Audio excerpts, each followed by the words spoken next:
Hi viewers, good morning. Welcome to profit master dot in. ఇవాళ 10th April Saturday. So ఓవరాల్గా ఈ weekend రోజున ఉన్న మేజర్ బిజినెస్ హెడ్లైన్స్ ఏమేమి ఉన్నాయి, ఇంటర్నేషనల్ మార్కెట్స్లో ఉన్న మేజర్ న్యూస్ ఏంటి, మన దేశంలో ఉన్న ప్రధాన దినపత్రికల్లో ఉన్న హెడ్లైన్స్ ఏమేమి ఉన్నాయి, ఇవి మండే రోజున ఏ విధంగా ఇంపాక్ట్ చూపిస్తాయి, అవన్నీ కూడా మాట్లాడుకుందాం.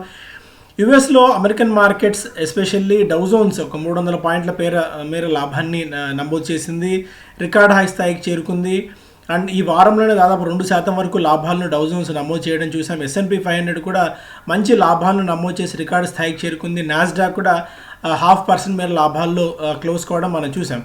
సో యూరోపియన్ మార్కెట్స్లో కూడా ఒక మిక్స్డ్ ట్రేడింగ్ ట్రెండ్ మనకి కనిపించింది. ఏషియన్ మార్కెట్స్ ఒక రకంగా పాజిటివ్ అంటే కన్సాలిడేషన్ టు పాజిటివ్ బయస్తోనే ఉన్నాయని చెప్పుకోవచ్చు.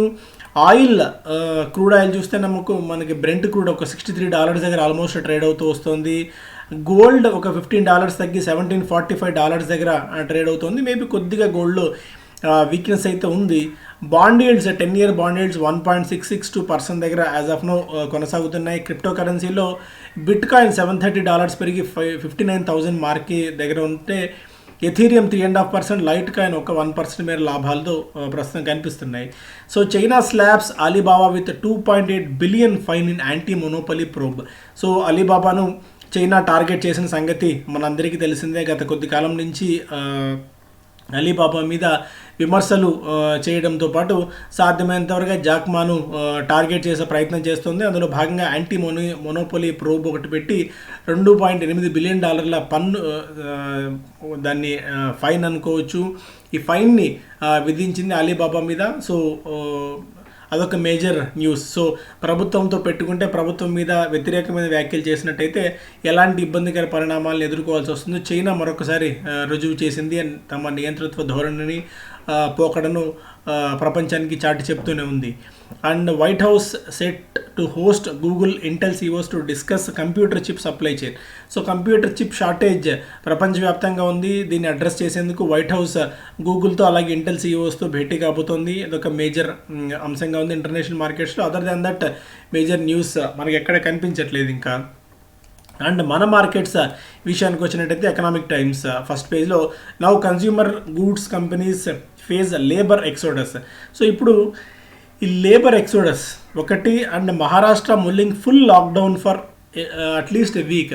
కనీసం వారం రోజుల పాటైనా సరే ఒక ఫుల్ లాక్డౌన్ విధించాలి అన్న ఆలోచనను మహారాష్ట్ర ప్రభుత్వం చేస్తుంది. ఎందుకంటే కోవిడ్ కేసుల సంఖ్య అనూహ్యంగా పెరుగుతుంది. దాదాపు 1,50,000 కేసుల వరకు ఇండియా నమోదు చేస్తుంది. అందులో అధిక భాగం మహారాష్ట్ర నుంచే వస్తుంది. కాబట్టి సాధ్యమైనంత త్వరగా ఈ చైన్ను బ్రేక్ చేయడంలో భాగంగా అక్కడ మహారాష్ట్ర ప్రభుత్వం కొన్ని కఠిన నిబంధనలు తీసుకునే అవకాశం కూడా ఉంది. వారం రోజుల పాటు ఒక లాక్డౌన్ విధించాలన్న ఆలోచన కూడా చేస్తున్న తరుణం అది. State government calls all party meeting today. ఈరోజు ఆల్ పార్టీ మీటింగ్లో దీనికి సంబంధించిన తుది నిర్ణయం తీసుకునే అవకాశం మనకు కనిపిస్తోంది. అలాగే consumer good companies labour exodus. ఎందుకంటే మళ్ళీ ఈ లాక్డౌన్ కొన్ని రాష్ట్రాలు విధిస్తున్న ఈ తరుణంలో లేబర్ మళ్ళీ తమ ప్రాంతాలకు మైగ్రేషన్ అవుతున్నారు. ఈ మైగ్రేషన్ అటు రియల్ ఎస్టేట్ కంపెనీస్ మీద, FMCG ఇన్ఫ్రాస్ట్రక్చర్ కంపెనీస్ మీద అధిక శాతం ఉంటుంది. కాబట్టి FMCG companies, especially consumer good companies ఈ ఇష్యూను అడ్రస్ చేసేందుకు ప్రయత్నాలు చేస్తోంది. Shortage at third party manufacturers and outsourced packing and supply chains. So supply చైన్స్లో, అవుట్సోర్స్డ్ ప్యాకింగ్లో అండ్ కొన్ని థర్డ్ పార్టీ మ్యానుఫ్యాక్చరర్స్ దగ్గర ఈ షార్టేజ్ అప్పటికే మొదలవుతూ ఉంది. Reality companies manage to stop workers from leaving. So reality companies తమ కార్మికులు తమ ప్రాంతాలకు మళ్ళీ వెళ్లకుండా కొన్ని రియల్ ఎస్టేట్ కంపెనీస్ ప్రయత్నాలు చేస్తున్నాయి.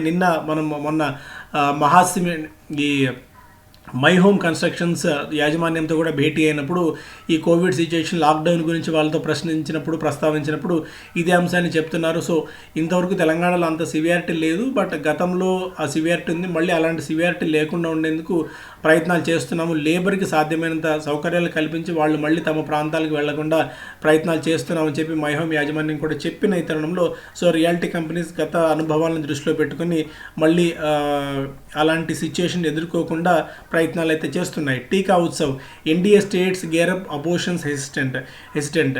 సో కొన్ని మనకి ఎన్డీఏ రాష్ట్రాల్లో మాత్రమే టీకాలు లభ్యత ఎక్కువగా ఉంది. ఎన్డీఏ పాలన లేని రాష్ట్రాల్లో కోవిడ్ టీకాల కొరత ఉంది అని చెప్పి ఆరోపణలు, విమర్శలు కేంద్రం మీద ఆయా రాష్ట్రాలు చేస్తున్న తరుణంలో ప్రభుత్వం దీన్ని సమర్థించుకున్న ప్రయత్నం చేస్తుంది. కానీ బట్ టీకాల కొరత అయితే ఉంది. ఇక 4-5 రోజులకు మించి టీకాలు లేవన్న ఒక బలమైన వార్తలు వినిపిస్తున్న తరుణంలో ప్రభుత్వం దీన్ని ఏ విధంగా అడ్రస్ చేస్తుందో చూడాలి. J&J to apply for bridging study, అదొక అంశం. Sputnik imports India in price stocks. So doctor రెడ్డీస్ని మరింత డేటా కావాలని చెప్పి ప్రభుత్వం కోరింది. అండ్ ఇది and Vodafone Idea to clear Q4 dues by next week. So ప్రభుత్వం టెలికాం శాఖ నుంచి వోడాఫోన్కి నోటీసులు అందాయి. డ్యూస్ చెల్లించని కారణంగా సాధ్యమైన త్వరగా బకాయిలు చెల్లించాలి అని చెప్పి మేబీ ఒక వారం రోజుల్లో దీనికి సంబంధించిన బకాయిలను చెల్లిస్తామని చెప్పి వోడాఫోన్ ఐడియా చెప్తోంది. సో కొద్దిగా ఇది నెగిటివ్ న్యూస్ కూడా కావచ్చు వోడాఫోన్ ఐడియాకి. అయితే చెల్లిస్తామని చెప్పడం అనేది ఒక పాజిటివ్ అంశంగా తీసుకోవాలి. Direct tax mop up exceeds revised estimates by 4.5%. ప్రభుత్వం రివైజ్డ్ ఎస్టిమేట్స్ అనుకున్న దానికంటే తమ అంచనాలను రివైజ్ చేసినప్పటికీ దాని మీద కూడా 4.5% అధికంగా ప్రత్యక్ష పన్ను వసూళ్లను ఈసారి ప్రభుత్వానికి వచ్చి పడ్డాయి. ప్రభుత్వ కిట్టీల ప్రభుత్వ ఖజానా నిండుతూనే ఉంది వివిధ మార్గాల్లో. ఒకటి డైరెక్ట్ ట్యాక్స్ అనుకోవచ్చు, GST వసూళ్లు అనుకోవచ్చు. ఇలా రకరకాల మార్గాల ద్వారా కోవిడ్ సిచ్యుయేషన్ ఉన్నప్పటికీ కూడా తమ అంచనాలను మించి డబ్బులు వచ్చి పడుతున్నాయి. నెట్ డైరెక్ట్ ట్యాక్స్ కలెక్షన్స్ 2020-21 నాటికి 9.45 లక్షల కోట్ల రూపాయల మేర ప్రత్యక్ష పన్ను వసూళ్లు ఈసారి కేంద్ర ఖజానాకు చేరాయి. ఇది అనుకున్న దానికంటే ఎక్కువగా రావడం అనేది కాస్త ఆశ్చర్యకరమైన విషయమైనప్పటికీ ప్రభుత్వం వివిధ మార్గాల నుంచి ముప్పేట దాడి చేయడము, అలాగే ఇన్కమ్ ట్యాక్స్ చాలా స్ట్రింజెంట్గా ఉంది అండ్ బాగా విజిలెంట్గా ఉంటుంది అనుకున్న భయం జనాల్లో ఉండడం కూడా పన్నులు పెరగడానికి మరొక కారణంగా మనం చూడాల్సిన అవసరం కనిపిస్తోంది ఈ టైంలో. అండ్ ఇవన్నీ ప్రభుత్వ ఖజానా బాగా పెరుగుతున్నాయి, ప్రభుత్వ ఖజానా దండిగా ఉంది అని చెప్పేందుకు సంకేతంగా మనం చూడాలి. Investec puts buy rating and PVR Inox leader. Brokerage సంస్థ Investec PVR and Inox Leisure 2 exhibitor సంస్థల మీద తమ కవరేజ్ని ఇనిషియేట్ చేయడంతో పాటు ఐనాక్స్ లీజర్కి 374, అలాగే PVRకి 1559 రూపాయల టార్గెట్ ప్రైస్ ఇచ్చింది. ఈ కష్టకాలం నుంచి ఈ సంస్థలు తేరుకునే అవకాశం ఉంది అండ్ బాగా ఈ ఏడాది పాటు ఇబ్బందులు ఎదుర్కొన్న ఈ సంస్థలు ఈ 2-3 నెలల కాలాన్ని సునాయాసంగా ఎదుర్కోగలవు, మినీ లాక్డౌన్స్ని సమర్థంగా ఎదుర్కోగలవు అని భావిస్తోంది ఇన్వెస్టెక్. అండ్ పర్సనల్ ఐఫీల్ ఆల్సో PVR లాంటివి మేబీ లాంగ్ టర్మ్ కోసం డిప్స్లో కరెక్షన్స్లో కనుక యాడ్ చేసుకున్నట్టయితే డీసెంట్ రెవెన్యూని అండ్ డీసెంట్ లాభాలను ఇచ్చే అవకాశం మనకి కనిపిస్తుంది. అయితే ఇమ్మీడియట్ గెయిన్స్ ఉండకపోవచ్చు కానీ బట్ లాంగ్ టర్మ్ వెయిట్ చేయగలిగితే మాత్రమే PVR లాంటి స్టాక్స్ జోలికి వెళ్ళొచ్చు మనం.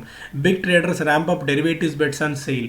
So SAIL when compared with JSW Steel and Tata Steel attractive వాల్యుయేషన్స్తో ట్రేడ్ అవుతున్న తరుణంలో చాలామంది అనలిస్టులు దీని మీద ఫోకస్ పెంచిన నేపథ్యంలో కొంతమంది డెరివేటివ్ ట్రేడర్స్ సెయిల్ మీద బెట్స్ బాగా పెట్టున్నారు. అందుకే మార్కెట్ వైడ్ పొజిషన్ ఎక్కువైపోయి బ్యాన్ పీరియడ్లోకి సెయిల్ అయితే వెళ్ళింది. బట్ ఇంత ఫోకస్ ఒకే స్టాక్ మీద ఉండడం అనేది మన అధికారులు ఇప్పుడే చూస్తున్నాం. ఓవరాల్గా సిరీస్లో బ్యాన్ అవుతూ వస్తుంది పదే SAIL. So price point of వ్యూలో అండ్ వాల్యుయేషన్స్ పాయింట్ ఆఫ్ వ్యూలో మిగిలిన కంపెనీస్తో పోలిస్తే చాలా అట్రాక్టివ్గా కనిపించడం కూడా ఒక కారణంగా చెప్పుకోవాలి SAIL. FMCG stocks top draw among investors as index hold promise. So FMCG stocks ఇక్కడ నుంచి కూడా బాగా పెరిగే అవకాశం ఉందని ఒక అంచనా ఉంది. టెక్నికల్ పాయింట్ ఆఫ్ వ్యూలో చూస్తే ఒక గోల్డెన్ క్రాస్ ప్యాటర్న్ FMCG ఇండెక్స్లో కనిపిస్తుంది.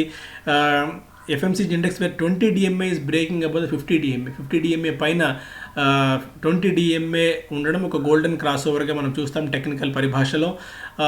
ఇప్పుడు మేబీ ఇక్కడ నుంచి కూడా ఒక 5-7% FMCG ఇండెక్స్లో ర్యాలీ ఉండొచ్చు అని చెప్పి అనలిస్టులు భావిస్తున్నారు. Hindustan Unilever, ITC, avenue super marts, Nestle, Dabur, Britannia, Godrej consumer, Tata consumer లాంటి స్టాక్స్ ఈ టైంలో కనిపిస్తున్నాయి. బట్ ఎక్స్పెన్సివ్ వాల్యుయేషన్స్ ఉన్న స్టాక్ పక్కన పెడితే మిగిలిన స్టాక్స్ మీద మనం దృష్టి పెట్టడం మంచిది. Realtors manage to hold on workers, మనం ఆల్రెడీ మాట్లాడుకున్నాం ఈ అంశం గురించి. Covid case surge slows commercial reality deals. So real ఎస్టేట్లో ఎస్పెషల్లీ మనకి ఈ రెసిడెన్షియల్ సెగ్మెంట్ బాగా సేల్స్ విపరీతంగా పెరిగాయి. బట్ కమర్షియల్ రియాలిటీ మాత్రం ఇంకా అంతంత మాత్రంగానే ఉంది, ఎందుకంటే కోవిడ్ కేసులు పెరుగుతున్నాయి. ఇప్పుడు ఒక 1 month ముందు వరకు మళ్ళీ ఆఫీసులకి ఓపెన్ చేయడము, ఆఫీసులకి కొద్ది గొప్ప స్టాఫ్ రావడం చూసాం. కానీ మళ్ళీ వర్క్ ఫ్రమ్ హోమ్ కల్చర్ పెరిగే ప్రమాదం ఉన్నట్టుంది 2-3 నెలల పాటు. అందుకే కమర్షియల్ రియాలిటీ కాస్త పాస్ తీసుకుంది, కాస్త బ్రేక్ తీసుకుంది. ఇదొక మేజర్ అంశం, ఎందుకంటే ఆ డీల్స్ ప్రస్తుతానికి ఆగాయన్నది ఒక వార్త. Railways equipped to run more trains if travel demand increases. So ఒకవేళ ఈ కార్మికులు తమ తమ ప్రాంతాలకు వెళ్లేందుకు అధిక సంఖ్యలో వస్తే రైళ్లు ఏమాత్రం వెనకడే పరిస్థితి అవకాశం లేదని చెప్పి ఐఆర్సిటీసీ కూడా చెప్తోంది, రైల్వే శాఖ కూడా చెప్తోంది. Ambuja cements plans to ramp up capacity to 50 million tons per annum. So 50 million టన్నుల వార్షిక సామర్థ్యం పెంచుకునేందుకు అంబుజా సిమెంట్స్ సమాయత్తం అవుతోంది. ప్రస్తుతానికి తమ కరెంట్ కెపాసిటీ 30 MTPA ఉంటే దాన్ని మరింతగా పెంచుకోవడానికి ప్రయత్నాలు చేస్తోంది. అదొక మేజర్ అంశం అవుతుంది అంబుజా సిమెంట్స్కి సంబంధించి. అలాగే మనకి India's fuel consumption contracts 9.1% in FY21 first since 1998-99. So 98-99 స్థాయికి ఫ్యూయల్ కన్జంప్షన్ డిమాండ్ పడిపోయింది. ఎందుకంటే ఒకవైపు పెట్రోల్ డీజిల్ ధరలు అనూహ్యంగా పెరిగిన సంగతి మనందరికీ తెలుసు. At the same time lockdowns కూడా ఇంపాక్ట్ చూపించాయి. ప్రభుత్వం ప్రైజుల పాయింట్ ఆఫ్ వ్యూలో, అంటే ఈ ధరలు తగ్గించే విషయంలో, పన్నులు తగ్గించే విషయంలో రాజీ పడకపోవడంతో జనాలే మెల్లిగా కన్జంప్షన్ తగ్గించుకున్న ఇది కనిపిస్తున్నట్టుంది. సో ఆయిల్ మార్కెటింగ్ కంపెనీస్కి వాటికి ఇది కొద్దిగా నెగిటివ్ న్యూస్ కానీ చెప్పుకోవాలి యాజ్ ఆఫ్ నోలో. వీకెండ్ బిజినెస్ స్టాండర్డ్ చూస్తే vaccine sites drop to half. So vaccines వేసే కేంద్రాల సంఖ్య సగానికి సగం తగ్గింది బికాజ్ షార్టేజ్ ఉన్న తరుణంలో. IT notices to holders of foreign assets. So విదేశాల ఆస్తులు ఉన్న వాళ్ళు, బినామీ ఆస్తులు ఉన్న వాళ్ళకి ఐటీ శాఖ నోటీసులు పంపుతోంది. దీన్ని సో ఇంతకుముందు కూడా మనం మాట్లాడుకున్నట్టు ఈ ప్రాసిక్యూషన్ పెంచడము, చాలా విజిలెంట్గా ఉండడం కూడా ఒక కారణం అవుతోంది. తాజాగా విదేశాల్లో ఆస్తులు ఉన్న వాళ్ళకి బ్లాక్ మనీ కింద, బినామీ లాస్ కింద, నాన్ డిస్క్లోజర్ ఆఫ్ ప్రాపర్టీస్ కింద నోటీసులు పంపుతున్న వార్త. అలాగే 10 ఏళ్ల బాండ్ ఈల్డ్స్ 6% కంటే దిగువకి దిగి రావడం అనేది అదొక మేజర్ అంశంగా మనం ఇక్కడ చూడాలి. డైరెక్ట్ ట్యాక్స్ గురించి మనం మాట్లాడుకున్నాము. బిలియన్ క్లబ్లో చేరేందుకు కొన్ని కంపెనీలు ఉత్సాహపడుతున్నాయి. భారత్ పే ఒకటి, BlackBuck, CureFit, Livspace, Grofers, Mobile Premier League లాంటివి కరెంట్ వాల్యుయేషన్స్ ఉన్నాయి. ఇవన్నీ కూడా $1 బిలియన్ రేస్లో చేరేందుకు సమాయత్తం అవుతున్నాయి అన్నది ఒక మేజర్ అంశం. అలాగే ఫ్యూయల్ కన్జంప్షన్ మనం ఆల్రెడీ మాట్లాడుకున్నాం. కోల్ ఇండియా దాదాపు 40,000 కోట్ల రూపాయల వరకు విస్తరణ ప్రణాళికల కోసం సిద్ధం చేసుకుంటుంది. Coal evacuation plan. ప్రభుత్వం అనుకుంటున్న ఆత్మనిర్భర్ అభియాన్లో భాగంగా సాధ్యమైనంతవరకు డిపెండెన్సీ తగ్గించుకోవడానికి చేస్తుంది. అందులో భాగంగా కోల్ ఇండియా కూడా భారీగా విస్తరణ ప్రణాళిక చేపట్టడం, 35 కొత్త ప్రాజెక్టులను ఎగ్జిక్యూట్ చేయాలన్న ఆలోచనలో ఉందన్నది ఒక వార్త. అలాగే notice to Vodafone Idea over Q4 licence fee default. మనం ఆల్రెడీ మాట్లాడుకున్నాం ఇంతకుముందు. ఎకనామిక్ టైమ్స్లో దీనికంటే అప్డేట్ వార్త వచ్చింది. మరి కొద్ది రోజుల్లో దీనికి సంబంధించిన సెటిల్మెంట్ చేస్తామని చెప్పి వొడాఫోన్ ఐడియా చెప్పింది అని చెప్పి. సో ఒక పాయింట్ ఆఫ్ వ్యూలో ఎలా చూడాలంటే, అనుకున్న దానికంటే బకాయిలను మనం ముందస్తుగా చెల్లించాలి. సో డిఫాల్ట్ అవుతుంది అంటేనే కొద్దిగా ఆర్థికంగా ఏదో ఇబ్బందికర పరిణామాలు ఉన్నాయని సంకేతంగా మనం చూడాలి. కాబట్టి వొడాఫోన్ ఐడియాని కూడా మనం కీన్గా అబ్జర్వ్ చేస్తూ ఉండాలి. అండ్ ఫైనల్గా వైండప్ చేసే ముందు ఫండమెంటల్ అనాలిసిస్ గురించి. సో ఫండమెంటల్ అనాలిసిస్ అంటే ఏంటి, ఒక స్టాక్ని ఐడెంటిఫై చేసే ముందు ఎలాంటి పారామీటర్స్ చూడాలి, అండ్ చీప్ స్టాక్ అంటే ఏంటి, వాల్యుయేషన్స్ మనం ఎలా చూడాలి, అండ్ ఒక సెక్టార్ని అంటే ఎమర్జింగ్ సెక్టార్ అనేది ఎలా ఐడెంటిఫై చేయాలి, మనం అందరికంటే ముందు ఎలా ఒక ఎమర్జింగ్ సెక్టార్ని ఐడెంటిఫై చేయాలంటే సదర్ సెక్టార్లో మంచి పొటెన్షియల్ ఉంది అని మనం ఎలా గుర్తించాలి, ఆ సెక్టార్లో మంచి స్టాక్ అంటే ఒక క్వాలిటీ స్టాక్ని, ఒక నెంబర్ 1 స్టాక్ని ఎలా పిక్ చేసుకోవాలి, ఒక లార్జ్ క్యాప్ స్టాక్లో వాల్యుయేషన్స్ ఎలా చూడాలి, ఒక స్మాల్ క్యాప్ స్టాక్లో, మిడ్ క్యాప్ స్టాక్లో వాల్యుయేషన్స్ ఎలా చూడాలి, ఒక మల్టీ బ్యాగర్ని మనం ముందస్తుగా ఎలా ఐడెంటిఫై చేయొచ్చు అన్న చాలా అంశాలని మనం ఫండమెంటల్ అనాలిసిస్ వర్క్షాప్లో మాట్లాడుకోబోతున్నాం. 5 days వర్క్షాప్ ఇది. అండ్ మీకు చాలా కంటెంట్ ఇందులో దొరకబోతుంది. ఎక్సెల్ షీట్స్ దొరుకుతాయి ఒక స్టాక్ని వాల్యుయేషన్స్ని గుర్తించేందుకు. అలాగే valuations point of view, main valuation ఎందుకు చెప్తున్నామంటే, ఒక స్టాక్ని మనం సరైన వాల్యుయేషన్లో సరైన ధర పెట్టి కొంటే మాత్రం మనకు ప్రయోజనం ఉంటుంది. ఎంత గొప్ప క్వాలిటీ స్టాక్ అయినా సరే మనం అధిక ధర పెట్టి కొన్నట్టయితే మనకు రిస్క్ రివార్డ్ రేషియో అంత గొప్పగా ఉండకపోవచ్చు. కాబట్టి వాల్యుయేషన్ చాలా ఇంపార్టెంట్, మనం పెట్టే ప్రైస్ చాలా ఇంపార్టెంట్. కాబట్టి ఆ ప్రైస్ మనం ఎక్కువ పెట్టుకుంటున్నామా, తక్కువ పెట్టుకుంటున్నామా, రీజనబుల్ వాల్యుయేషన్లో కొంటున్నామా అన్న అంశాన్ని మీరు తెలుసుకోవాల్సిన అవసరం ఉంటుంది.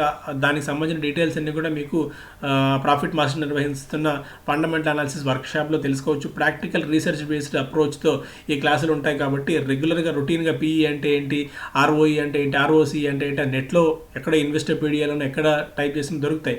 అలా కాకుండా ఒక ప్రాక్టికల్ అప్రోచ్తో ఒక ఫండ్ మేనేజర్ ఎలా చూస్తారు, ఒక 5,000 crores ఫండ్ మేనేజ్ చేసి ఒక ఫండ్ మేనేజర్ ఒక స్టాక్ని ఎలా పిక్ చేస్తారన్న డీటెయిల్స్ తెలుసుకోవచ్చు. అరవింద్ గారు యూఎస్ఏ నుంచి మనకు లైవ్లో అందుబాటులో ఉంటారు కాబట్టి ఈ డీటెయిల్స్ అన్నీ మీరు తెలుసుకోండి. కాకపోతే ఇది paid workshop, so limited audience ఉంటాయి, మీరు కూడా అనలిస్ట్తో ఇంటరాక్ట్ అయ్యే అవకాశం ఉంటుంది కాబట్టి ఈ ఆపర్చునిటీని వినియోగించుకోవాలని చెప్పి సూచిస్తున్నాం. April 16th నుంచి క్లాసెస్ స్టార్ట్ కాబోతున్నాయి. సో మీకు మరిన్ని డౌట్స్ ఉంటే 9618956931 కింద ఉన్న వాట్సాప్ నెంబర్కి మీరు హాయ్ అని మెసేజ్ పెట్టినా కూడా ఆ డీటెయిల్స్ మీకు మరిన్ని తెలుసుకోవచ్చు. So thank you so much, have a great weekend.